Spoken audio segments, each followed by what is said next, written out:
एक घटना बताते हैं। पूर्व में एक शुक्ला परिवार थे, बड़े जमींदार थे शुक्ला जी, और उनका जो लड़का था बिल्कुल हष्ट पुष्ट ऐसा एकदम। उनका ब्याह हुआ, हम लोग छोटे छोटे बच्चे थे तब। उनका ब्याह हुआ, वो आई तो फिर वो बड़ी रूपवती थी और वो हष्ट पुष्ट थे, सब था सब। एक दो बच्चे हुए, उन्होंने नौकर रखा, उसने नौकर से संबंध बनाया उस उनकी पत्नी ने, और मिल करके नौकर से पति को जहर दे दिया, पति मर गया। और उसके पिता जो जमींदार थे, उनको जब पता चला ऐसा ऐसा, तो पूरी संपत्ति अपनी एक जो बहुत ही शासन करने वाले जमींदार टाइप थे ठाकुर, उनके नाम कर दी, क्योंकि एक ही पुत्र था। तो तुम्हें दाना नहीं देंगे, हमारे पुत्र को तुमने मार दी, और वो सब उधर लिख दी। उन्होंने उनके पिता को भगवान की तरह अपने यहाँ रख लिया ठाकुर ने।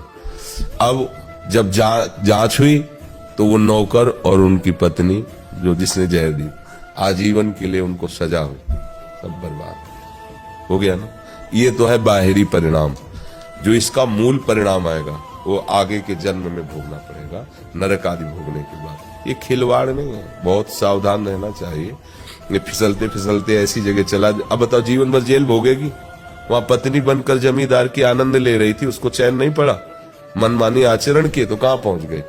छोटे छोटे दो बच्चे गलियों में रोटी मांगते घूमते थे। उस जो जमींदार था वो, क्योंकि सारी प्रॉपर्टी उसने ठाकुर को दे दी जलन में कि तूने हमारे बच्चे को मारा, 1 रुपया, अब पिता के पास अधिकार है, दे दिया।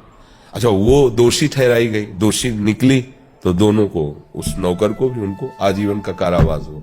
बच्चे दोनों अनाथ बच्चे गलियों में, हम भूख लगी रोटी, अब कोई उनको पुचकारने वाला नहीं। ये कितना बर्बाद हो गया, बर्बाद हो गया ना।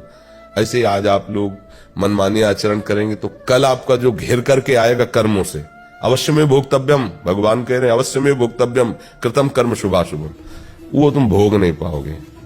अब क्या उसका चिंतन होगा? जेल में रहकर रात दिन जलेगी, क्योंकि बच्चों का मोह, शरीर की कामाशक्ति और पति के मारने का अपराध, ये सब उसे रात दिन जलाते रहेंगे। इसलिए सबको होश से रहना चाहिए। मन हमारा विचलित करता है, हमें सहना चाहिए। आप लोग गृहस्थ हैं तो धर्म से है, धर्म से चलो। पति पत्नी का संयोग इसीलिए भगवान ने ब्याह पद्धति रखी है कि आप उस पर धीरे धीरे संयम में आओ, धीरे धीरे उस पर विजय प्राप्त करो। नहीं है तो कोई तुम्हें पाप नहीं लगेगा, क्योंकि गृहस्थ धर्म में हो। पर ऐसा नहीं कि तुम ब्याह किसी से करो, मन किसी से, बुद्धि किसी, ये सब बिल्कुल ये धर्म के विरुद्ध आचरण है।